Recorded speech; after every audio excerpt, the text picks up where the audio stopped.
ಕಂಡಿರ ಪಲ್ಲವ ಚಕ್ರೇಶ್ವರ, ಅರಳು ಹುರಿದಂತೆ ಮಾತನಾಡುತ್ತಿದ್ದ ನಿಮ್ಮ ವೀರರು ಕತ್ತಿ ಹಿರಿದೊಡನೆ ಹೇಗೆ ಮೆತ್ತಗಾದರು. ಓಹೋ, ಸುತ್ತಮುತ್ತ ಎತ್ತ ತಿರುಗಿದರು ವೀರರು, ಧೀರರು, ಶೂರರು, ಮೇಧಾವಿಗಳು, ಪ್ರತಾಪಶಾಲಿಗಳು. ಪ್ರಶ್ನಾವಳಿಯ ಸುರಿಮಳೆಯನ್ನೇ ಸುರಿಸಿ ಎದುರಾಳಿಯನ್ನು ನಡುಗಿಸಬಲ್ಲವೆಂದು ಭ್ರಮಿಸಿರುವ ನಿಮ್ಮ ಮಾತಿನ ಮಲ್ಲರು ಎಲ್ಲಿ? ಕರೆಯಿರಿ, ಈಗ ಕರೆಯಿರಿ ನಿಮ್ಮ ನಿಷ್ಠಾವಂತ ಸೇವಕರನ್ನು ನಿಮ್ಮ ರಕ್ಷಣೆಗೆ. ಏಕೆ ಮಹಾರಾಜ ಬಾಯಿ ಕಟ್ಟಿತೆ, ಗಂಟಲೊಣಗಿದೆ?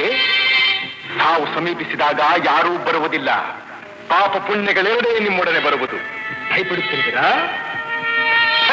ಹೆದರಬೇಡಿ, ನಾವು ಕದಂಬರು, ಕನ್ನಡ ತಾಯಿಯ ಮಡಿಲಲ್ಲಿ ಬೆಳೆದ ಮಕ್ಕಳು. ಕನ್ನಡಿಗರ ಧರ್ಮ, ಕನ್ನಡಿಗರ ನೀತಿ ನಮ್ಮ ರಕ್ತದ ನರ ನಾಡಿಗಳಲ್ಲೂ ಹರಿದಾಡುತ್ತಿದೆ. ದುಷ್ಟನೇ ಆಗಿರಲಿ, ದ್ರೋಹಿಯೇ ಆಗಿರಲಿ, ಅವನಂಥ